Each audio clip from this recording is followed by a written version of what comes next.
The Tragedy of Cinema podcast is intended as a family-friendly program that by extension strives to be inclusive to all people regardless of their ethnicity, gender, creed, or any other identifying factors in this incredibly diverse world of ours. With that said, some of the films we discuss may contain serious subject matters or have content considered morally objectionable by today's standards. We do not intend to condone or dismiss these aspects of these films, but our primary focus will be on what we believe the film succeeds at, some fun facts, and our personal enjoyment factors of each film. With that said, we hope you enjoy the show.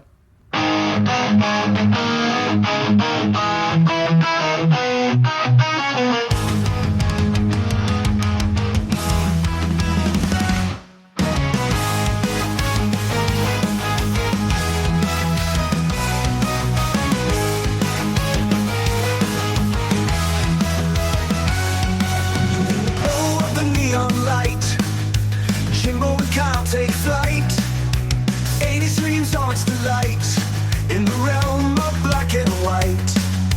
Movies and TV flow through the stories we all know.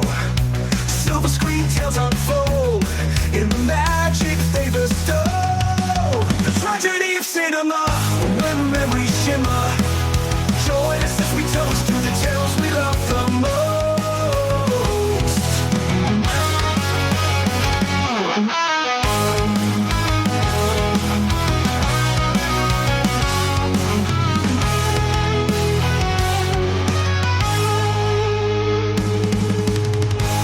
Tragedy of cinema, where memories shimmer. Join us as we toast to the tales we love the most. Once upon a time, in a place of make-believe, there was a little theater company that couldn't. Sorry, folks. Am I doing something wrong? They couldn't get their cues right. What is going on? They couldn't get their lines straight. We'll only just manage to fit it in. We'll only just do it. They couldn't even stand on their own 2 feet. Are you all right, Gary? Don't panic, don't panic! He's all right! Oh, well done. Until a director was hired Hold it! Stop. Hold it! to take control. God said hold it! He started with the basics. We know you've worked over in London in some very classy places where they let you make the play up as you go along. But we don't want that kind of thing here, love. Developed their talent. Would it perhaps be better if I came on a little earlier? Right, only a little sooner, a shade earlier, like yesterday. Nurtured their creativity. Let me just say one thing. No. Could I ask another dumb question? No. And guided their every move. Don't fall down, Tim. We may not be insured. Now, if he can only get them to Broadway in one piece. I'm starting to know what God felt like. And what did he feel like? Very pleased he'd taken his Valium. They just might have a happy ending. It's like the band playing on as the Titanic sank. Touchstone Pictures and Amblin Entertainment present a Peter Bogdanovich picture. Is it a party? Noises Off.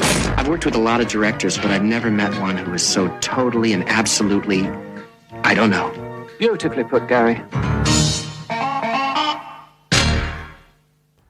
All right, guys, welcome back to the Tragedy of Cinema podcast. I'm your host, Jimbo. And I'm your co-host, Kyle. Kyle, today we are doing a movie I picked. It's one that I'd never seen before, but once you see the all-star cast in it, I was like, this has to be good. And boy, was it. It was really good. It's an entertaining movie. So from 1992, a movie called Noises Off. So, Kyle, before we get started, I have a question for you. I have answers for you, Jimbo. Are you sure? Probably. Maybe. We'll find out. I'm doubtful now. I got 2 questions. 2 questions? Number 1. Double question time. Kyle, what role in this movie did you think was the best? Who portrayed the character the best out of this all-star cast? Which one would you give the award for the best actor in this? The best performer. Yes, the best performance. Because they are acting. They are acting. Who was giving the best performance in the play, in the movie? Right, they're in the play in the movie. So. Yeah, my instinct went immediately to John Ritter. Yeah, that's exactly what I'm thinking, too. Yeah, John Ritter, even in his most theatrical performances, he's a down-to-earth, regular guy in his performances, and this carries through into Noises Off, too. Even as he's playing an actor, playing another role, in that role, he does an incredibly good job of trying to hold everything together and actually bring it down to earth. Hey, honorable mention goes to Christopher Reeve in this, because you see Superman doing something that it is just so different from anything you've seen him in. hilarious. Yeah, that's just Christopher Reeve is perfect in anything. It's true. It's true. That's just perfect. But my second question, Kyle, do you know what noises off means? I'm assuming it means quiet. But I mean, do you know that the actual term "noises off"? It means okay. The movie's title "Noise Off" is a stage cue used in plays by a playwright to indicate noises occurring off stage. Oh, so there you have it. But Kyle, without further ado, let's jump right into this. All right, Jimbo. Like I said, we have the film Noises Off, released on March 20th of 1992. I wasn't even born yet. I was close to being born, not born yet. I had a year and a half to go. You weren't even a twinkle in your mom's eye. Yeah. Or, no, never mind. Follows the story of a traveling theater group who finds so much action going on behind the scenes, they almost ruin their performances in the actual play. This film, not many details or noteworthy facts going on here, actually. But we have the director here by Peter Bogdanovich, writer Michael Frayn and Marty Kaplan for the screenplay, producer Frank Marshall, cinematographer Tim Scherstedt, editor Lisa Day, and production designer Norman Newberry. Plot summary for the film, written by Murray Chapman on IMDb. Lloyd Fellows, played by Sir Michael Caine, director of an eccentric theater company, is desperately trying to get his production together, despite his work efforts of the cast, crew, and Lady Luck. We followed the production from final rehearsals through opening night, the outro, and onto the tour. As many group of actors forced to work closely together for any great length of time, romances and arguments are bound to break out. Quite often, what's happening on stage is nothing compared to what's happening backstage. Some of the other technical details of the film. This film has a runtime of 101 minutes, aspect ratio of 1.85 by 1, and negative format of 35 millimeters. Take the sardines. Carol Burnett's funny at this too. Yeah. Filming dates for this film between May 28th, 1991 to July 20th, 1991, and then it stood in the editing bays for a good 8 months there, for released on March 20th, 1992. I said 8 months right there. That's actually closer to like 9. Whatever. July to March. How many months is that? A lot. I do math. Let's see here. We have one award for this film. For 1994, we have the award for the Pensacola Comedy Film Festival, where it won the award for the Audience Award to Peter Bogdanovich. Okay. Cast for the film. We have the director, Michael Caine, playing the role of Lloyd Fellows. Michael Caine, also, of course, easily well known for a ton of Nolan North. Not Nolan North. Really? Nolan North is a voice actor. Starring in Uncharted. Christopher Nolan is the director of the Batman trilogy. Batman Begins in 2005, The Dark Knight in 2008, and the Dark Knight Rises in 2012, Alfred. Where he played Alfred. Also in The Prestige, which he recently covered here on the podcast right here, released in 2006, and the film Dirty Rotten Scoundrels in 1988, and a ton of other films. Michael Caine is a prolific actor who appears on a lot of movies. Next up, we have Carol Burnett playing the role of... Burnett, Carol dude. Burnett. Yeah, Burnett. Did you say Burnett? I did say Burnett. Wow. You disgrace to Carol Burnett. Carol Burnett. Okay, playing the role of Dottie Otley. And you wait till the audience Mrs. hears that. They are Plackett. just going to let you have it. They're just... Bring it on. Okay. You pronounce words. You guys know what you must do. You wait till Bob gets a hold of you in a review and says something about Carol Burnett. He's going to go off Facebook on you. comments and be like, yeah. I'm about to turn them off. I'm sorry, you're right. You're absolutely right. Carol Burnett. Carol Burnett. Also was on, of course, The Carol Burnett Show from 1967 to 1978, and the show Mama's Family from 1983 to 1990, and the film Annie in 1982. Next up, we have Denholm Elliott. Denholm Elliott was also played the role Selsden Mowbray and The Burglar. Denholm Elliott was also in the film A Room with a View in 1985, and Indiana Jones and the Last Crusade in 1989, and finally Trading Places in 1983. Next up, we have Julia Haggerty playing the role of Poppy Taylor.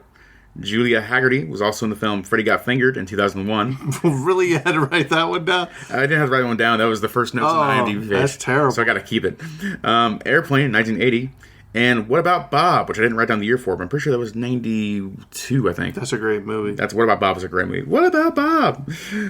Next up, we have Marilu Henner. Marilu Henner also played the role of Belinda Blair and Flavia Brent. Belinda Blair, Marilu Henner was also in the show, the TV series Taxi, from 1978 to 1983, and she was in the film L.A. Story in 1991.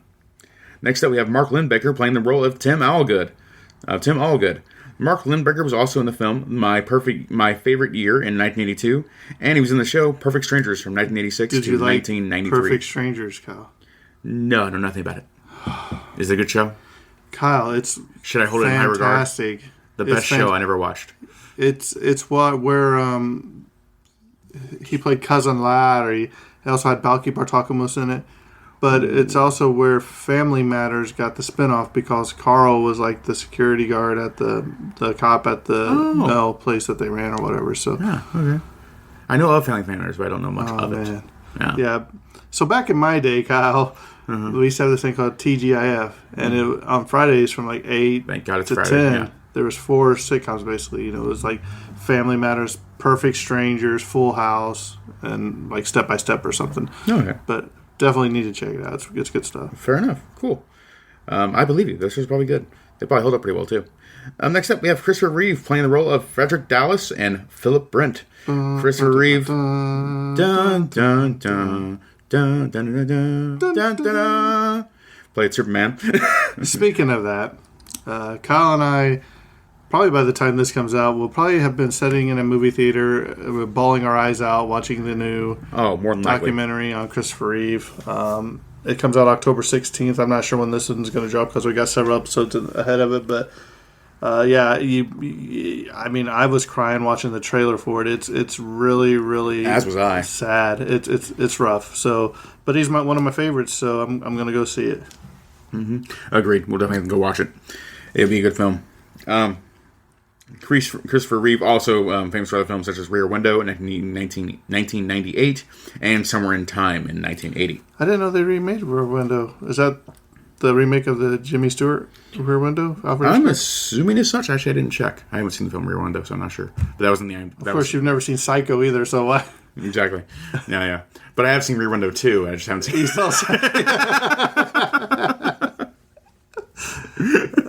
have to go back and check out our Summer Sequel Psycho 2 episode to get that, because Kyle has never seen the original Psycho. That was fantastic how he just led in that podcast naturally without me ever telling you I had not seen Psycho 1. Until the end, and then have you seen Psycho 1? No. A better film would have been entertaining without seeing Psycho 1. The sequel's better. Next up, we have John Ritter playing the role of Gary Lujan and Roger Trampleman. Roger Trampleman. That's what I'm going to say. John Ritter, also famous for such films as Sling Blade in 1996. The show Three's Company through 1977 through 1984. Come and knock on our door. Yep, come and knock on our door. It's a good theme song. Even I know the theme song. Problem Child in 1990. That's a funny movie too. And one of the films I believe we covered on this podcast a while ago, Hero at Large in 1980. One of my faves. Next up, we have Nicolette Sheridan playing the role of Brooke Ashton. Nicolette Sheridan was also in the film Beverly Hills Ninja in 1997 and Spy Hard in 1996. That was funny too. Don't spy soft, spy hard. That was Leslie Nielsen, I do believe. It was, yeah, of course, Leslie Nielsen. Classic. I watched Scary Movie 3 just last week. What do you think about Liam Neeson reprising the role of... I couldn't care less. Okay. Not necessarily that'll be bad, but also I just don't think Liam Neeson is particularly funny. Okay, but what about Qui-Gon Jinn reprising his role as... You sold me. That's great, I'll take 5. No. Liam Neeson, I mean, he did Taken, and all of a sudden he was popular again. But in reality, I don't think he has much range. I don't think he's a really particularly good actor. We'll find out. They say he's a funny guy, so we'll find out. I have no problem with him personally that I really know of. That you personally know him. That I personally know of. That oh, he's such a bad person, but it's like I didn't think he was a particularly interesting actor. Like he's an actor because he's handsome, first and foremost. Like he's tall, he's handsome. That's why he's an actor. But I don't think he has much range or much delivery from it. So I could be wrong. I'd like to be wrong. I wish him the best, but I couldn't care less about it. You know what? I'm going to get an email.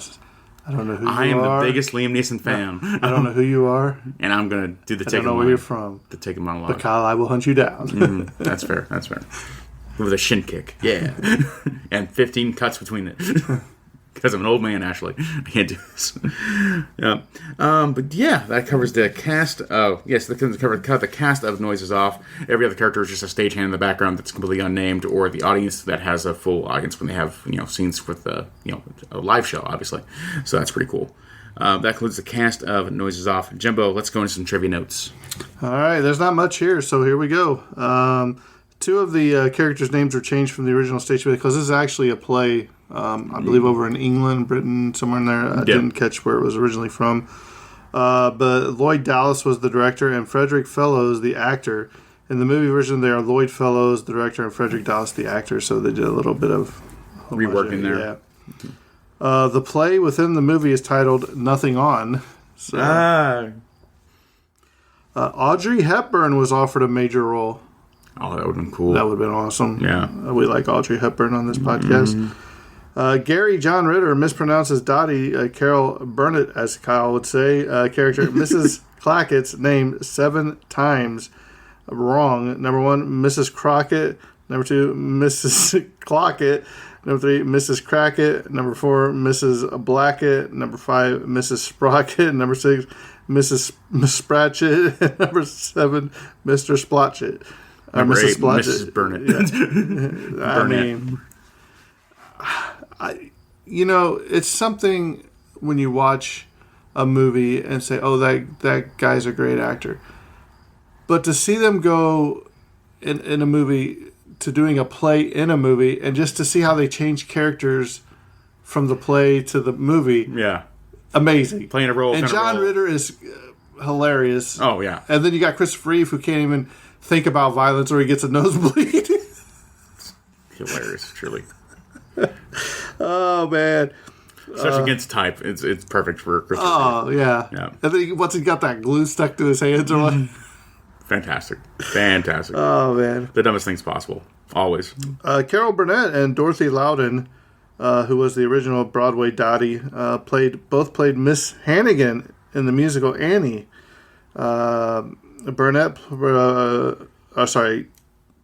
Carol Burnett played Miss Hannigan in the musical, and then Burnett portrayed the role of Annie in and Loudon on stage. So, 4 of the stars of this movie have co-starred with the Muppets. Kyle, do you know who they are? Michael Caine, I believe, has. Michael Caine's Ebenezer Scrooge in The Muppet Christmas Carol. Mm-hmm. That's my only guess. John Ritter appeared on a television special, The Fantastic Miss Piggy Show, in 1982. And Christopher Reeve and Carol Burnett were both guest stars on the original Muppet Show in 1976. That's cool. Some of my favorites growing up. And last but not least, in Act 1 of the film, there's a little foreshadowing to Poppy's pregnancy. When Lloyd is referring to himself as God as an analogy for being the director, he says to Poppy, "And God said, be fruitful and multiply." There's also the moment she says, "I think I'm going to be sick," right after finding out about Lloyd and Brooke's secret relationship. Lloyd comments after she leaves the stage, maybe it's something she ate. So, a little foreshadowing in this movie. So, Kyle, is there anything special about the movie that you think people should know? Absolutely not. Wow. No, I think this was pretty excellent overall. But particularly note-wise, I didn't catch enough details in the whole film, too, besides watching stuff like the obvious stuff, like, a plate of sardines and the telephone that keeps going everywhere nonstop, and the axe play they have behind the backstage when they're going to murder each other. Yeah. Absolutely all of it. In terms of really good pseudo-realistic slapstick humor in a way, the idea of walking into a board while trying to go backstage absolutely is the frantic mood of trying to be backstage. Especially wardrobe changes, all those kind of things. Trying to do a live show, being caught up in that. They captured those vibes perfectly, and it was really fun to have those be in the play. So that was a whole lot of fun in itself. I did drama in high school, so did you? Yeah, I did. So I did a few plays. What were you in? There was a Christmas story thing I did. It was like a Christmas hobo thing, and another one where I played President Bush. It was called Gas 2, the sequel to Gas that never existed, and one other play, one other small scene play too, where I was like a principal to a school. I played what was it? George Washington. George Washington? Cool. Oh, yeah, way back. Nice. Way back. So I played President Bush and I fell on the floor and people laughed at me. It was pretty funny. Didn't know we had a couple presidents running this podcast. Former president. Yeah. Yeah. So put the worst accent on too. Oh my gosh. Oh no. I'm not gonna do it now. Go ahead. Let's hear it. Let's hear your George Bush. I can't do a George Bush now. It was something. I can't remember how it went now. It was like that Texas drawl kind of added to it a little bit. Not gonna do it. Yeah, no. like that. Yeah. No, I don't have it. You almost did it. I don't have it. Too early in the morning for this podcast for me to do a Bush impression. As he says that, it's almost 10:30. Yeah. All right, Kyle. So let's hear your thoughts and feelings on this one. Overall, I think this film was pretty excellent. I'd probably give it a solid 7 out of 10. Being a little bit generous there too, because I just think we're right above in the just above average kind of range too. The cast is really good. The cast is amazing, and the plot is just fine. The script itself, pretty solid overall, but nothing major, I'm dying on the floor laughing right now at this. It's no, it's actually just I'm chuckling. That's funny. Back and forth, which is tough to do, to be fair. So that's impressive on its own. But at the same time, I think it's consistently all right throughout the entire film, not great. So that's kind of where it goes down a little bit in my book. So 7 out of 10, pretty solid for me. Where it's this is objectively this is a good, solid film that's worth watching if you're a film fan, especially if you're a fan of any of the actors going into it, which you probably are, because hey, it's Christopher Reeve, guys. Come on now. It's Michael Caine. Come on now. It's John Ritter. Come on now. Other actors. Come on now. Carol Burnett. Carol Burnett. Won't call her for the rest of my life. So overall, very solid film. I really appreciate it a lot, and I'm happy I watched it. It was a good recommendation, Jimbo. Yeah, Jimbo. I think because when you go into a movie blind, I seen this, it was on sale or something for $4, whatever. Mm-hmm. I was like, well, it's got Christopher, and it's got John Ritter, and it's got Carol Burnett. I'm like, this has to be it. It has to be good. I've never solid, but I've never heard of it. Yeah, and I was like, you look at some movies where they just try to throw actors together that are famous just to make a movie. And this Borderlands. But this one works. It's really good. Yeah, it's really solid. For me, it's probably 8.5. I was cracking up, man, just from the opening scene where Carol Burnett's on the phone and she's got those sardines, and he's like, "Leave the sardines, take the newspaper, leave the sardines." Just that. The whole timing of the thing, to see John Ritter, he nailed that role. And then especially the first one you see their final performance, it's opening the next night. They haven't got anything right because they're still complaining. Well, I don't think this would happen here. And then what's Christopher Reeve say? Well, Lloyd, I think why would my character do this? Yeah. And he has to go down this whole other story just this so whole rabbit hole. Okay, I got you. Yeah. And it was great. I highly recommend this for people to watch at least once. Yeah. This is one of the few films where I feel like it's actually being served by the fact that they have this all-star cast. Truly, just because the fact that they're all kind of big actors plays into the film of them all being actors. Actually, it's enhanced by having an all-star cast in the sense where, when I made that Borderlands joke, I was specifically that felt to me like a film where it's literally the only thing drawing people to that film at all would be an all-star cast, and the film was so bad that didn't work either. No. So you had the night, the opening of the movie where it was rehearsal. And then you had them traveling around doing the play. And then that final performance or whatever, where they do the play, but you're seeing behind the scenes. Hilarious. Yeah. I just thought it was really well done. Yeah. So it was 3 scenes of a play. Yeah. Particularly when everything went off the rails, too. That whole sequence is amazing, where it's just it's everyone desperately trying to salvage this play, even though it's all going terribly wrong. All right, let me ask you a question. If there was one person you could replace in this movie and bring in another actor from that era, who would it be and what role to be with this other cast? Oh.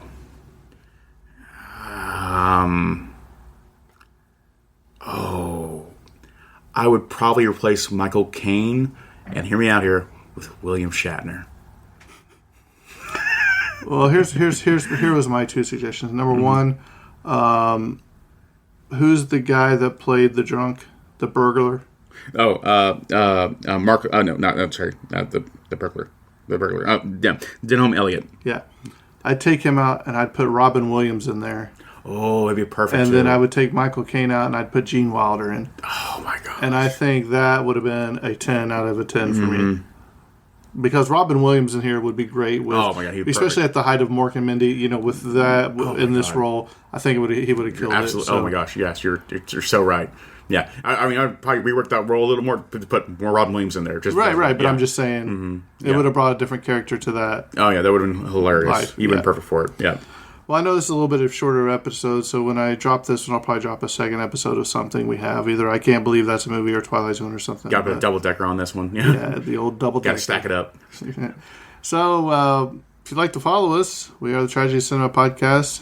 You can find us on Facebook. You can email us, tragedycinema@gmail.com. If you want to leave a review about how bad Kyle is at pronouncing names and ruining Carol I'll take it. forever. I'll take it all. So I love it. With that being said, I think this episode's coming to a close, and that's a wrap. And cut. Only thing to make it better would be a nice plate of sardines. The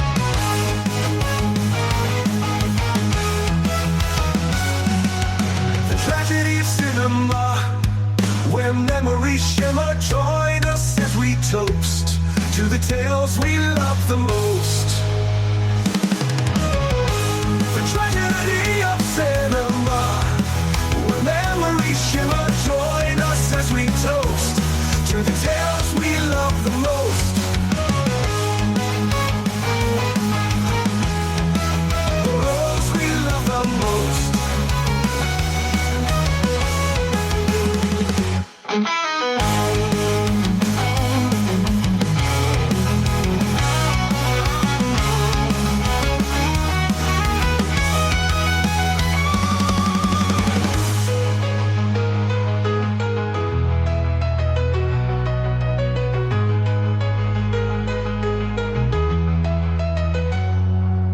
The tragedy of cinema.